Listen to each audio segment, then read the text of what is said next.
ಈ ಪ್ರಸ್ತಾಪಕ್ಕೆ ಮದ್ಯ ಮಾರಾಟ ಸಂಘ ಕಿಡಿಕಾರಿದೆ. ನಮ್ಮ ಜೊತೆ ಸಭೆ ಮಾಡಬೇಕು, ಈವರೆಗೂ ಚರ್ಚೆ ಆಗಿಲ್ಲ ಅಂತ ಏಷ್ಯಾನೆಟ್ ಸುವರ್ಣ ನ್ಯೂಸ್ಗೆ ಗೋವಿಂದರಾಜ್ ಹೆಗಡೆ ಹೇಳಿಕೆ ಕೊಟ್ಟಿದ್ದಾರೆ.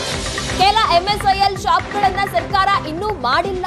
ಏಕಪಕ್ಷೀಯ ನಿರ್ಧಾರ ಮಾಡಿದ್ರೆ ಕೋರ್ಟ್ ಮೊರೆ ಹೋಗಬೇಕಾಗುತ್ತೆ. ಮದ್ಯ ಮಾರಾಟ ಸಂಘದ ಪ್ರಧಾನ ಕಾರ್ಯದರ್ಶಿ ಈ ರೀತಿಯಾಗಿ ಎಚ್ಚರಿಕೆಯನ್ನ ಸಹ ಕೊಟ್ಟಿದ್ದಾರೆ. ನಮ್ ಜೊತೆ ಚರ್ಚೆ ಮಾಡಿಲ್ಲ, ನಮ್ ಜೊತೆ ಸಭೆ ಮಾಡಬೇಕು ಈ ವಿಚಾರಕ್ಕೆ ಸಂಬಂಧಪಟ್ಟಂತೆ. ಯಾವುದೇ ರೀತಿಯಾದಂತಹ ಚರ್ಚೆನೇ ಮಾಡದೆ ಏಕಪಕ್ಷೀಯವಾಗಿ ಏನಾದ್ರೂ ಸರ್ಕಾರ ನಿರ್ಧಾರವನ್ನ ಮಾಡಿದ್ದೆ ಆದ್ರೆ ನಾವು ಕೋರ್ಟ್ ಮೊರೆ ಹೋಗ್ಬೇಕಾಗತ್ತೆ ಅಂತ ಎಚ್ಚರಿಕೆ ನೀಡಿದ್ದಾರೆ ಹೆಗಡೆ ಅವರು. ಈಗ ಒಂದು ಸರ್ಕಾರಕ್ಕೆ 14/9 ಒಂದು ಪ್ರಪೋಸಲ್ ಅನ್ನ ಕಳಿಸಿದ್ದಾರೆ.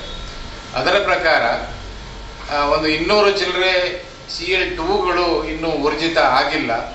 ಅದು 87ರ ಕೋಟದ ಪ್ರಕಾರ ಅದು ಬಾಕಿ ಇದೆ. ಹಾಗೆ ಕೆಲವೊಂದು MSIL ಶಾಪ್ಗಳನ್ನು ಇನ್ನೂ ಅವರು ಮಾಡಿಲ್ಲ.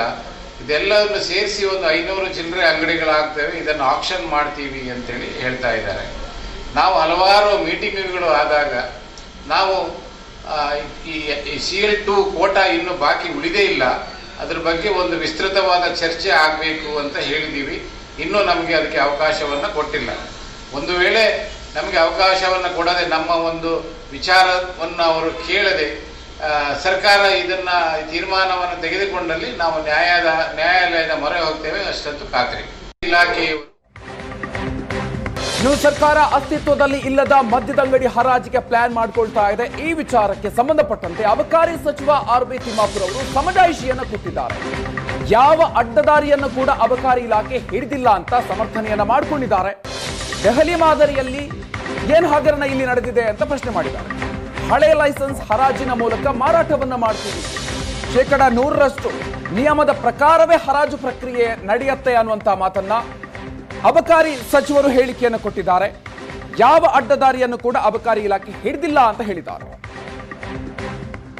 ಅಡ್ಡದಾರಿ ಹಿಡಿಯಕ್ಕೆ ಕೊಟ್ಟಿದೆ ಅಬಕಾರಿ ಇಲಾಖೆ ಅಂತ. ಏನು ಅಡ್ಡದಾರಿ? ಲೈಸೆನ್ಸ್ಗಳನ್ನು ಯಾವುದು ಚಾಲ್ತಿಯಲ್ಲಿಲ್ಲೋ ಆ ಲೈಸೆನ್ಸನ್ನು ಮಾರಾಟ ಮಾಡಿ ದುಡ್ಡು ಮಾಡಲಿಕ್ಕೆ ಹೋಗ್ತಿದ್ದಾರೆ ಅಂತ ಯಾರು ದುಡ್ಡು ಮಾಡ್ತಾರೆ? BJP ಅವರು ಹೇಳ್ತಿದ್ದಾರೆ. ಇದು ದೆಹಲಿ ಮಾದರಿ ಅಬಕಾರಿ ಹಗರಣ ಅಂತ. ದೆಹಲಿ ಮಾದರಿ ಎದಕ್ಕಾಗುತ್ತೆ? ಏನು ಹಗರಣ? ಲೈಸೆನ್ಸನ್ನು ಮಾರ್ತಿದ್ದಾರೆ. ಲೈಸೆನ್ಸ್ ಹರಾಜು ಮುಖಾಂತರ ಕೊಡ್ತೀವಿ, ಅವರು ಕೇಳಿ. ಯಾರು ನಿಮ್ಗೆ ಹೇಳ್ಯಾರಲ್ಲ ಅವರು ಬಂದು ಹರಾಜಾಗ ಭಾಗಿಯಾಗಿ ಅವರು ತಗೊಳ್ಳಿ, ಯಾರು ಬೇಡ. ಸಂಘಟನೆಯವರು ಕೂಡ ಆರೋಪ ಮಾಡಿದ್ದಾರೆ ಸರ್, ಇದೆಲ್ಲ ಅಕ್ರಮ ಆಗ್ತಿದೆ. ಅಕ್ರಮ ಇನ್ನೂ ನಾವು ಹರಾಜು ಯಾವ ರೀತಿ ಮಾಡ್ತೀವಿ ಅನ್ನೋದನ್ನೇ ಇನ್ನೂ ನಿಮ್ಗೆ ಹೇಳಿಲ್ಲ. ಅಕ್ರಮ ಚಾಲು ಆಯ್ತಾ? ಹೆಂಗೆ ಅಕ್ರಮ ಆಗುತ್ತೆ? ಇದೆಲ್ಲ ಊಹಾಪೋ. ಏನು ಪ್ಲಾನ್ ಸರ್? ಅಂದರೆ ಈಗ ಯಾವ್ದ್ಯಾವುದು ಹಳೇದಿತ್ತು ಅದನ್ನ ಆಕ್ಷನ್ ಮಾಡೋದು ಅಂತ ಏನು? ಹೌದೌದು, ಹಳೆ ಯಾವ ಊರ್ಜಿತ ಇಲ್ಲಲ್ಲ ಅವನು ಹರಾಜು ಮಾಡ್ಬೇಕಂತೇಳಿ ಯೋಚನೆಯಲ್ಲಿ ಇದ್ದೀವಿ. ಅದು ಸರ್ಕಾರಕ್ಕೆ ಬೊಕ್ಕಸಕ್ಕೆ ಲಾಭ ಆಗೋದು. ಮತ್ತೆ ಯಾರಿಗೆ ಹೋಗುತ್ತೆ? BJP ಅವರೆಲ್ಲ ಆರೋಪ ಮಾಡ್ತಿದ್ದಾರೆ ಅಬಕಾರಿ ಇದು ದೆಹಲಿ ಮಾದರಿಯಲ್ಲಿ ಆಗುತ್ತೆ ಅಂತ. ಡೆಲ್ಲಿ ಮಾದರಿ, ಡೆಲ್ಲಿ ನನಗೇನಾಗಿತ್ತು ಗೊತ್ತಿಲ್ಲ. ಇಲ್ಲಂತೂ ಅಂತ ಹಗರಣ ನಡೆಯೋದಿಲ್ಲ, ಆಗೋದಿಲ್ಲ, ಇಲ್ಲ. ಎಲ್ಲ ನಿಯಮದ ಪ್ರಕಾರನೇ 100% ಅಡ್ಡದಾರಿ.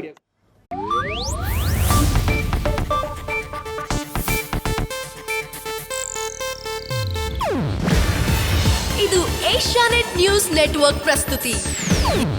ನೀವು ನೋಡ್ತಿದ್ದೀರಾ ಏಷ್ಯಾನೆಟ್ ಸುವರ್ಣ ನ್ಯೂಸ್.